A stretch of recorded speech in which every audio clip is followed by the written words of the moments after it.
Many times the subject of racism comes up in sports, and when I talk about it, I like to deal with things that I've had some contact with personally. When talking about that particular subject and dealing with the Celtics, I've had some, let's say, some great years past-wise, but I always felt that we were getting the jobs or spots, whatever it was based on performance alone, because you had a man in the person of Auerbach who was mainly interested in winning. So we never had the problem that, for example, I heard about in a lot of teams. The sentiment was the white players had the better shot, the better chances, and made the most money, and etc. In our situation, we had a man who made all the money, Bill Russell. Okay, so it seemed anyway. But racism certainly was there in the sports and certainly on the outside. When you think in terms of advertising, the limited offers that would come to the black players on the team, a man like Bill Russell, who meant it all as far as basketball was concerned, certainly had no kind of advertising roles. That kind of thing should not have existed, okay? You have a situation where even the money differed as far as racism in sports, and that's mainly in the advertising, the media bit, where you had people offering more money certainly to the white players and much less to the black players on the team and that type of thing. But certainly it was around and certainly will always be around, I think, frankly. You know, when you think about racism in basketball particularly, you think about the number of players that are able to move on into management positions or coaching and further up. One of the keys to blacks getting more and more involved in the sport picture is getting to the ownership position. That makes all the difference in the world. And unfortunately, there just isn't that kind of money around in many of the black hands, for example, to, let's say, buy a franchise, or perhaps we have better ways of using that money than getting involved in sports. But that would help quite a bit. Blacks certainly have moved quite well into the areas of coaching, and certainly one or two general managers, certainly Bill Russell out of Seattle and Wayne Embry in Milwaukee are firm examples that have done quite a job.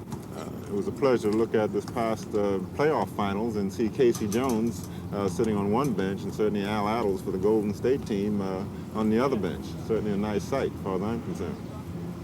We can never deny the fact that, though, that sports can be as racist as it might possibly be, but we can never deny the fact that it's an excellent way to get out of the poverty situation that's certainly involved in the lives of many of the blacks.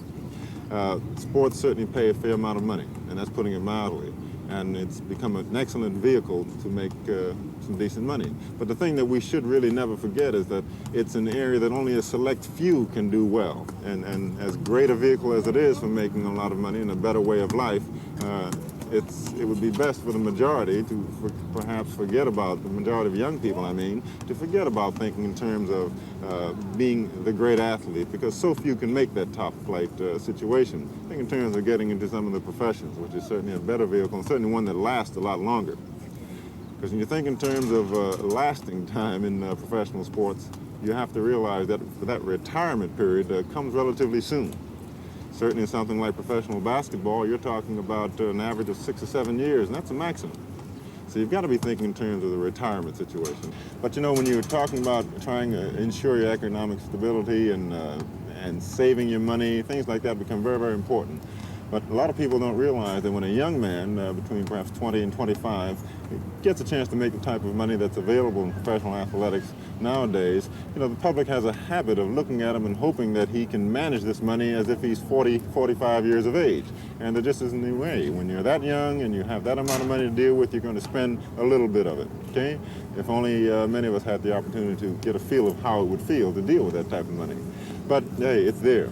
When you talk about an area where athletes in their lives are improving as far as careers are concerned, you have to realize that in the last 10 years there have been tremendous progress, you know, and as far as athletes are being able to stay in the game a little longer and being able to get out of the games and into fields and careers that really mean something. In the last 10 years, you've seen more exposure as far as advertising is concerned. There's a better attitude, more of an appreciation. The advertising world has finally caught up and realized that the black athlete can certainly sell a product as well as any white athlete dealing with the same product. And that kind of media situation has opened up tremendous amounts of doors and much more exposure as far as blacks are concerned. And obviously they're going to be able to make tremendous progress in a lot of areas. As far as coaching is concerned, that's beginning to open up on college level and the pro level.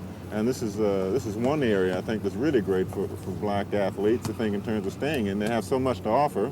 They've done extremely well in sports, and they can teach and do well. And it's good to see that doors are beginning to open.